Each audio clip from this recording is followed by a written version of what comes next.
Hey guys, first fan of the night. First fan of the night. And also last fan of the night. Last fan of the night. So, this is a first. I think it's a first. If I'm wrong, correct me in the comments. I shouldn't say this, but sometimes I'll deliberately put something wrong in the title of a video that's not like an important video, just so people will correct it in the comments, like I'll call a Hampton Bay a Harbor Breeze or whatever. Or I'll say I don't know the title of a fan. And I don't, but I could figure it out easily, but I want people to comment. So sometimes I deliberately... Anyhow, if I'm wrong about this, put it in the comments. But I believe this is the first fan that was in the museum that has then come back to Wisconsin and been filmed. This is a Codep label of the Moss WF series. I don't know what Codep actually called it. But this was originally a Moss design that then whoever made it first, I think Viewfan or CEC, I honestly don't know who made it first, then turned around and sold to Codep because, you know, David Moss would screw people, and then he would steal designs and pass them from factory to factory and then not pay the factories. And so then the factories would then, you know, one good turn deserves another. What's good for the goose is good for the gander, and turn around and sell his designs to other importers. And so, you know, that kind of started this whole concept that's pretty common now of, like, Asian factories just blatantly copying designs and having no real regard for trademarks. That was pretty much started by David Moss and Mr. I mean, I'm sure there were American manufacturers that were copying each other, but that particular, you know, culture, we'll say, was started by David Moss and Mr. Chow at CEC. So yeah, I don't know if Moss ever had a chrome version or if that was just the Codep thing, but this was originally a Moss design as far as the housing and the blade arms and the canopy and everything like that. Actually, I think the canopy was originally a A&G canopy, if I'm not mistaken. So yeah, this is one of the fans that was in the museum. Other than the light kit, I bought it from another collector specifically for the museum, and so it never got filmed outside of the museum. And they've been sending stuff back from the museum slowly. Unfortunately, it's mostly been the stuff that, like, I would have rather this stayed in the museum. And the stuff they've been sending back for the most part is stuff I would have rather had stayed, and then, you know, stuff that I've been asking for back, so a lot of it's still there. Yeah, this, I think, is the first that's come back from the museum and got filmed. Because I haven't honestly really touched the stuff that's come back from the museum yet, because I want to wait till everything's back and then do inventory and see what's missing and, you know, figure out, you know, what's going to happen there. But in this case, there's a friend of ours and a friend of the channel and a friend to fan collectors everywhere that was looking for a fan for their game room. And when I think game room, I think neon and chrome and plexiglass. And so originally I was suggesting, well, it would have been perfect if I would have gotten my prototype of the Del Rey.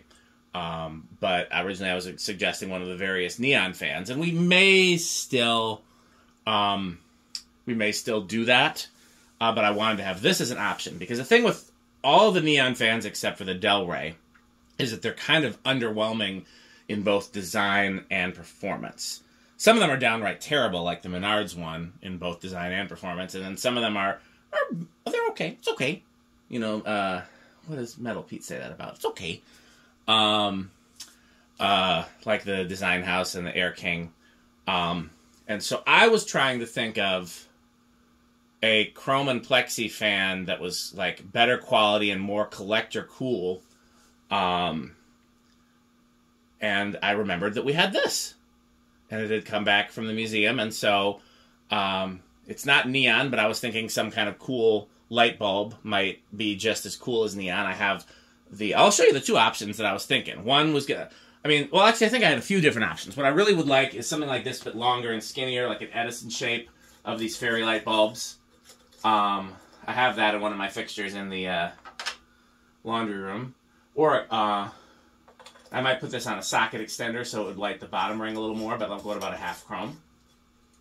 How does that look on the camera? I can't really see. I think that looks pretty cool, but I mean, the light color might be, I don't know. And then the other idea, and let me see if I even have one.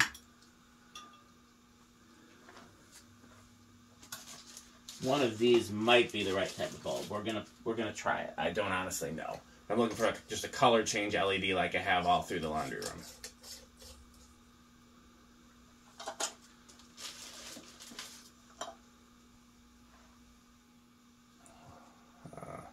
That battery might be dead. I suspect.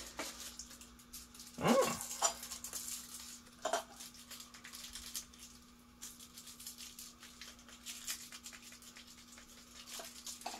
No, let's try one more and then I'll give up on that idea, but I do have some other color change LEDs. So worst case scenario, I can always get a color change LED, but I don't like it as much because it wouldn't be, yeah, these are just, it wouldn't be clear. I think it needs to be like a clear filamenty looking thing, which is why the half chrome and the fairy lights are pretty cool. I think I might just leave that in the video. Because I don't even think it's drawing a measurable amount of electricity. 0.5 watts. Yeah, we'll just leave that in the video and see what it does. So yeah, I wanted to film this because if my friend does decide to put this in his game room, and originally I was thinking one fan in the game room, but now I'm like, well, we could put this and a neon fan, because there's probably room for 2 or 3. No, I don't think there's room for more than 2. But now that I've like really got to thinking about it, my goal would be to have this and a neon fan. So in a perfect world, this will not be coming back to the barn or my garage, which means there won't be any more chance for a test rig video of it. So I wanted to do it today. So yeah, it's not the original down rod. I don't even know if it even came with the down rod. It was on like a 3-foot down rod in the museum. The light kit I think I bought on eBay because I thought that like a Rings of Saturn light would look good on a chrome and plexiglass fan. And the other fan itself came from another collector. So let's see how it does. I wonder, actually, I was thinking about tacking it. And I was like, can you even tack this? But what I'm thinking is maybe if I put...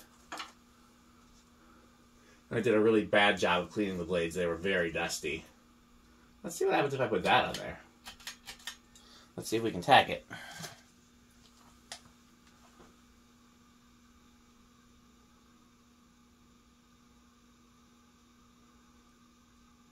I think there's a possibility that this is not measurable for obvious reasons.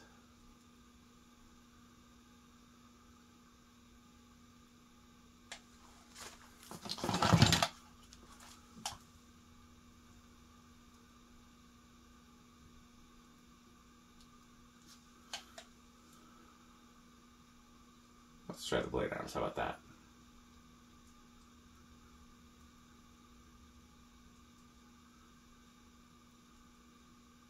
It's reading right around 200, so that's actually a fairly decent reading. So that's about 50. What are we doing?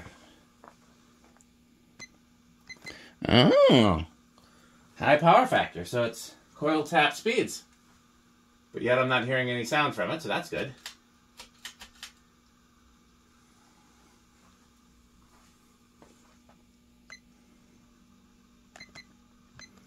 Yep. Oh, still needs balancing. I did a little balancing, but obviously it needs more, and I didn't want to be the one to break the plexiglass blades. We'll let somebody else do that. We'll let Rick do that or something. Although something about this design, they always wobble a little. Cast iron motor, by the way, I'm not sure if I said that. It's one of the selling points. Oh, I didn't try to tack it, my bad. Let's try to tack it on medium.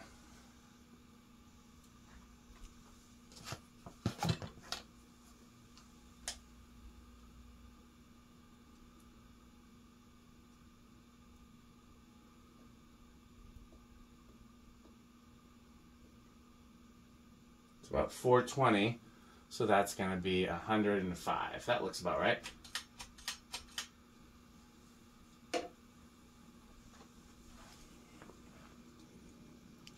.66. Still a power factor of 1. It's pretty surprising. Thing's dead silent, too.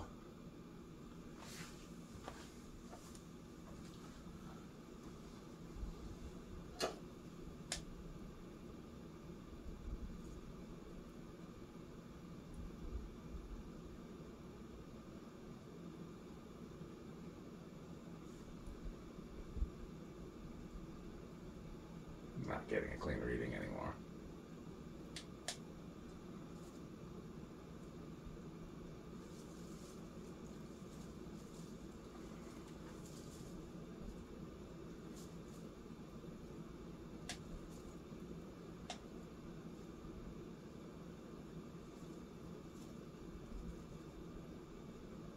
Interesting. I'm now getting a very clean 231, and that seems a little... Does not seem like it's going 231.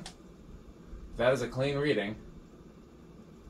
It is still speeding up, I'll give it that. Okay, that seems right. I've got a very clean 713. Alexa, what's 713 divided by 4? 713 divided by 4 is 178.25. That seems right, just under 200.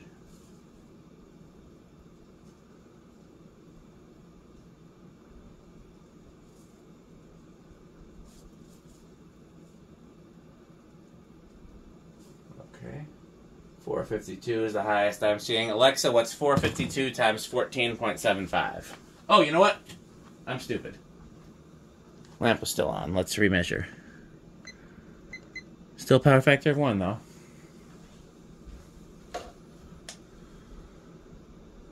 I'm going to do that every video, I think, and Metal Pete will be proven right.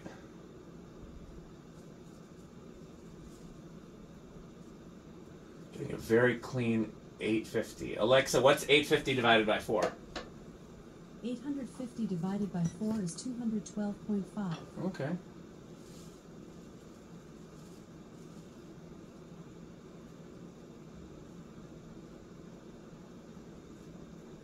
Alexa, what's 473 times 14.75? 473 times 14.75 is 6,976.75. Okay, so it's just a nose hair, as Pete would say, under the K55 category. Because K55 category starts at 7,000. And that was, what, 60? Alexa, repeat that? I'll repeat the song. No, not a song. I don't want a copyright strike. Alexa, stop. I don't even know what song that was. Okay, 473 times 14.75 is... Actually, yeah, that would round up to 7,000. So it just barely makes it into the K55 category, which I would expect. It's got a really chunky cast spinner motor. Blade pitch is pretty significant. Those blades are pretty wide. Like, I was going to be surprised. Only reason it wouldn't make it is because it seemed like it wasn't going quite as fast, but that was the lamp. But also, the heavy blades take a long time to get up to speed. Much heavier than wood blades. And I have a feeling this is going to be a long spin down.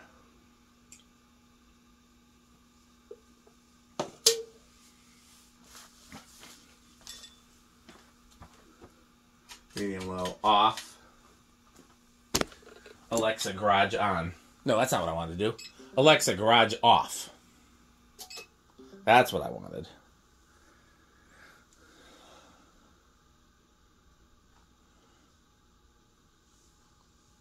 Alexa, garage bullet lights 50%.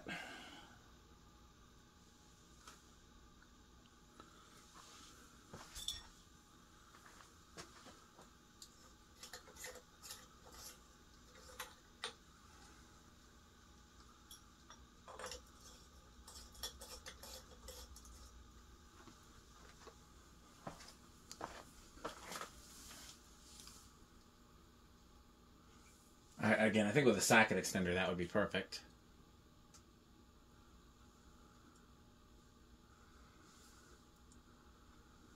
This is kind of a sneak preview of the Rick test. I would want the bulb to just protrude. I wonder if I have...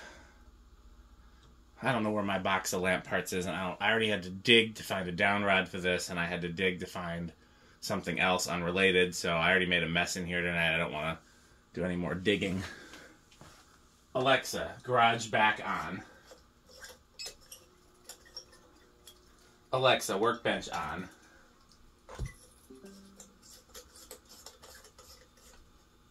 Alexa, garage side lights on.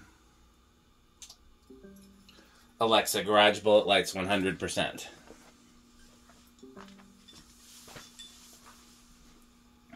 Yeah, I think the half chrome with a socket extender, you know what would be perfect is if they made a color changing LED half chrome. Or fairy light like this. This, it's kind of showing to be a color change because that's what it does when you first put power to it. But if you leave it on for long enough, all the LEDs change color at different intervals. So you'll have different colors all at the same time. I think it's a pretty cool effect. I've got like half dozen of or so in the laundry room. Or the grotto, as Alec calls it. It's in the grotto.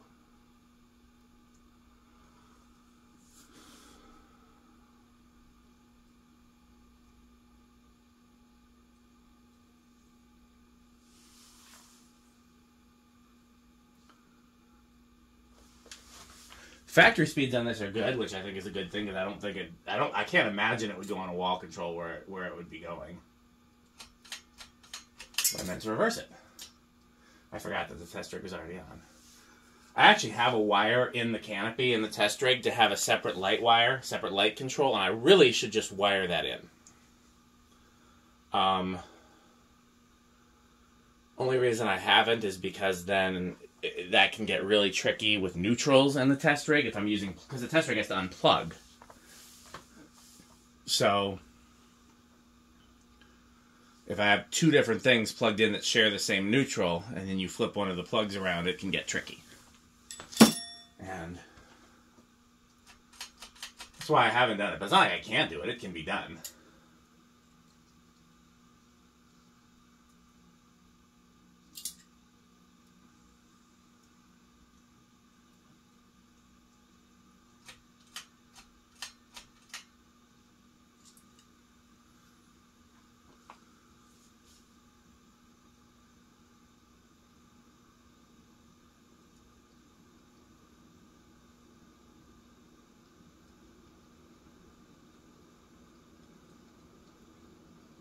Okay, let's do this, and you guys will get a sneak preview of Inrush. Wow, that's taking quite a lot to... Ooh, that's not what I wanted to do. 'Cause it's not on... God dang it, I'm a stupid. It was on solid state. I was dimming the light. Okay. If it look, I don't think the little light bulb in there is going to make a difference, but if it does, I'll just turn the light off. Because right, remember, I still have it on. I think it's going to start, let's see, it drew like 0.7 or something on high, maybe 0.8, I don't remember, somewhere around there. Bearings seem perfect. Heavy blades, though. I'm going to say it's going to start around 4. 1. Ooh, look at that. Start on 2. Wasn't expecting that. Is it going to stall?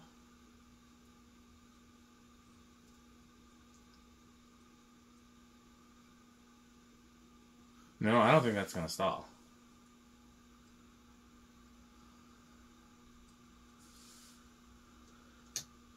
Three.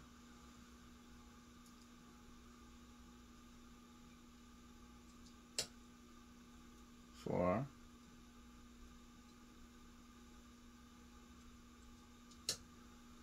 5. Yeah, I did not expect it to start that low. It's really bothering me that I can see streaks in the blades, but I don't have any Windex out here, and I don't want to spend forever trying to clean them, and then they're just getting thrown back in the dusty car. And then who knows if it's actually going up this week, or going back to the barn, or a third option. 6.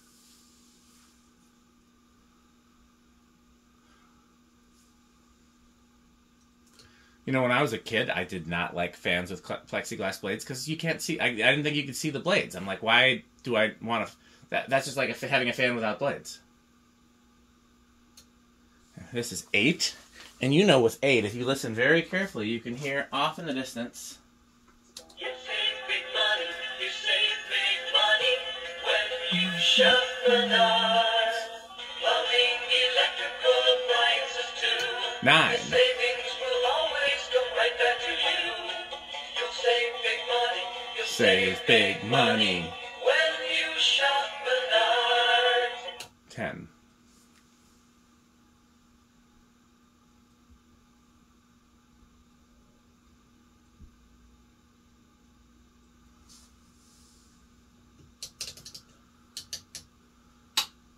11.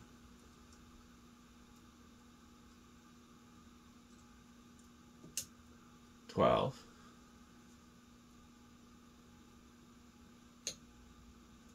13.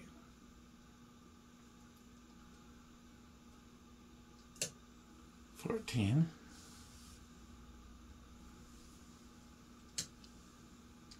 15.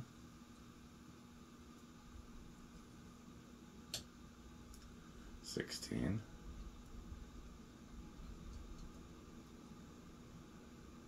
17.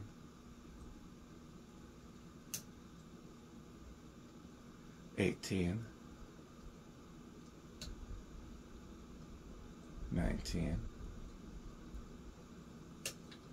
20. And what I'm going to do is I'm going to hit the high switch because I don't remember exactly what it drew on high. I knew it was... Oh, okay, I was close. Okay, let's see what it does. Oh, it goes over. That's 40. It does go over, but not by much.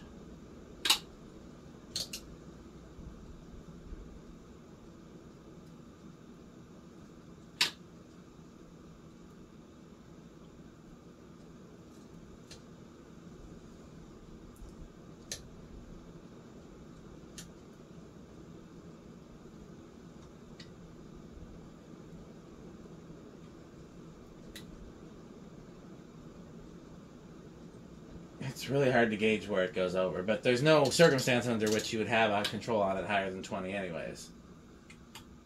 Okay, there's no vibration isolation other than the mount. There's no rubber flywheel or anything like that. I'm going to guess bedroom quiet.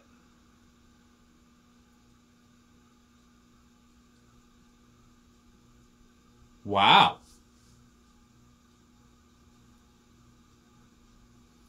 I'm calling it silent. I'm impressed. View fan, nicely done. I wonder if plexiglass is less likely to vibrate than wood. I mean, wood is resonant. You use wood for guitars and organ pipes. I don't know if plexiglass has any natural resonance to it, so that could be part of it. There's a lot of the noise... Really, most of the noise from a fan that's not transmitting through to the ceiling, which this wouldn't because it's got a rubber grommet, is the blades vibrating. Okay, so let's do 0 to high. Based on what I've seen, because I have, sometimes I pay attention and sometimes I don't. Based on having paid attention, I'm going to guess no inrush.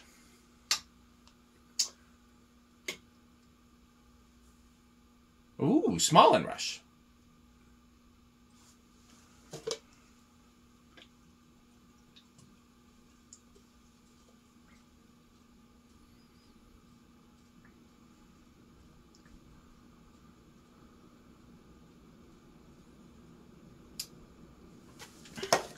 And for the Rick test, I will simply turn it to low.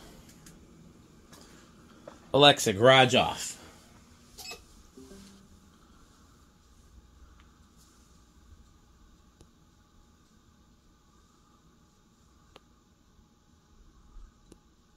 Alexa, garage bullet lights on. That's too much. Alexa, garage bullet lights 60%. Alexa, garage bullet lights 60%. Alexa, garage bullet light 70%. You don't listen? Alexa, garage bullet light 70%. Alexa, techniques on. Alexa, garage bullet light 75%. That's a little more. Alexa, garage bullet light 70%. Garage door light doesn't... No, you dumb bitch. Alexa, garage bullet lights 70%. We're gonna, that's got to be good enough. That's what we're calling it. You know, I don't actually know how Rick feels about this particular fan, but I know he's excited about the potential of installing it this weekend. So based on that alone, I'm going to call it Avocado Appliance. I'm pretty sure it's metal. I think Metal Pete installed this in the museum. It's cast.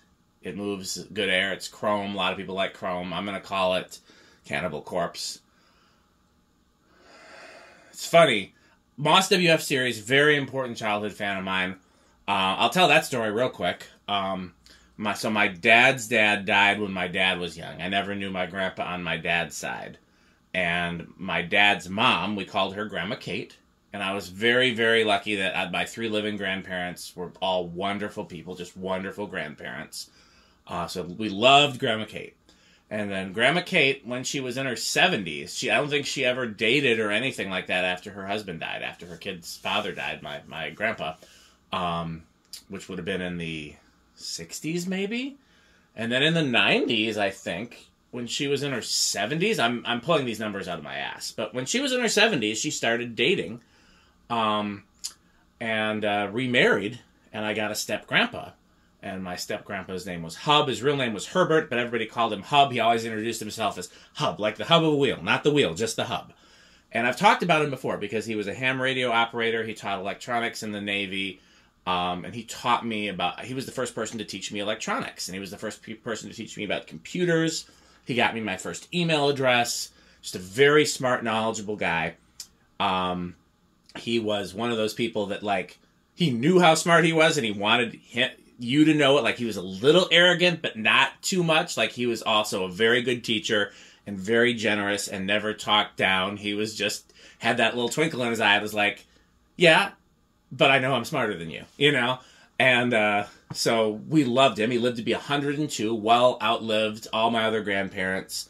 When he finally, when he was 102, he got pneumonia, and he said, "Are you sure it's not old pneumonia?" He was still cracking jokes, and then they could have saved him, and he's like, "I'm 102. Like, don't even bother treating me." And so we weren't, sad to see him go. But we were sad. You know what I mean? Like, it wasn't like a tragedy. We were just, well, that was a good 102 years. And anyhow, when Grandma Kate and Hub got married, and they moved into a new house, because she had lived in a duplex. When my dad's dad died, they had some big house I never saw, because they had 5, 6 kids, and big family, and so they had a relatively big house. My mom's side of the family also had 5 kids, but they were very poor, and they had a house with 3 bedrooms, girls in 1 bedroom, boys in the other, and the parents in the third. And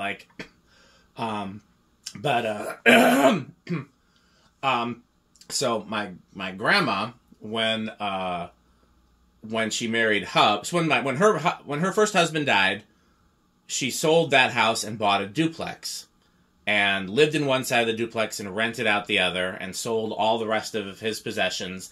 And then she never really bought much other than just food and clothing and just the bare minimum. And so I don't think she ever worked again. She was a volunteer church secretary for the rest of her life.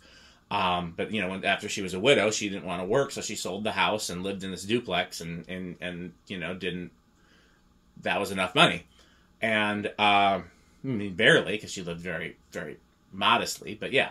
So then when her and Hub got married, they bought a new house and moved into it. And in the house, it was the first place I ever saw a room divider fan, because it was one of those houses that had like a vaulted ceiling that was like right down the middle of the house, and the living room was on one side and the kitchen was on the other, and then right in the divider between the two was a Moss WF series on a swag kit.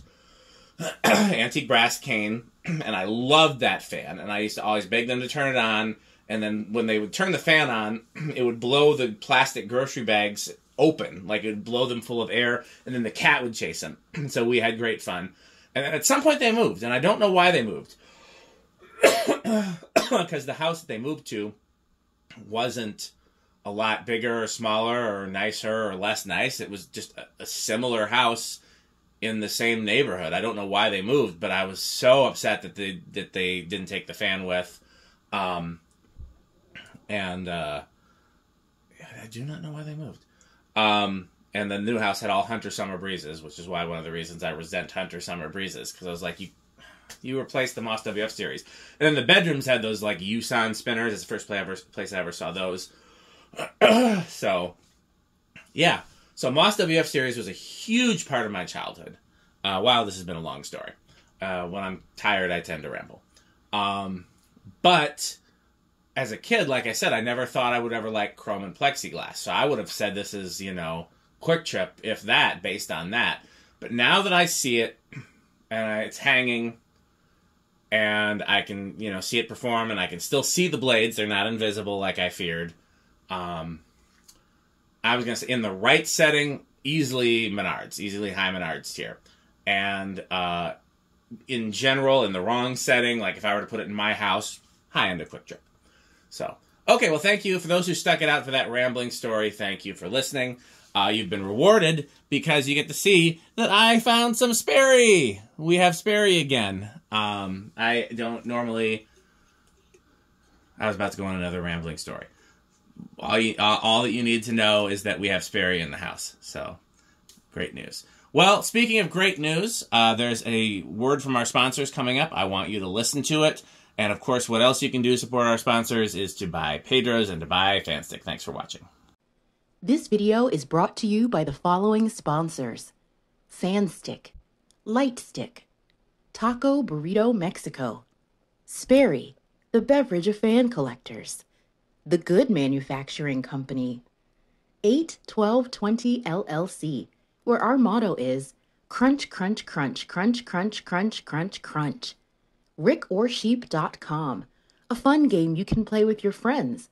For more information, go to rickorsheep.com. Power Vacuum, the vacuum with more vacuums. Udong Batteries. When I think of batteries, I think of Udong.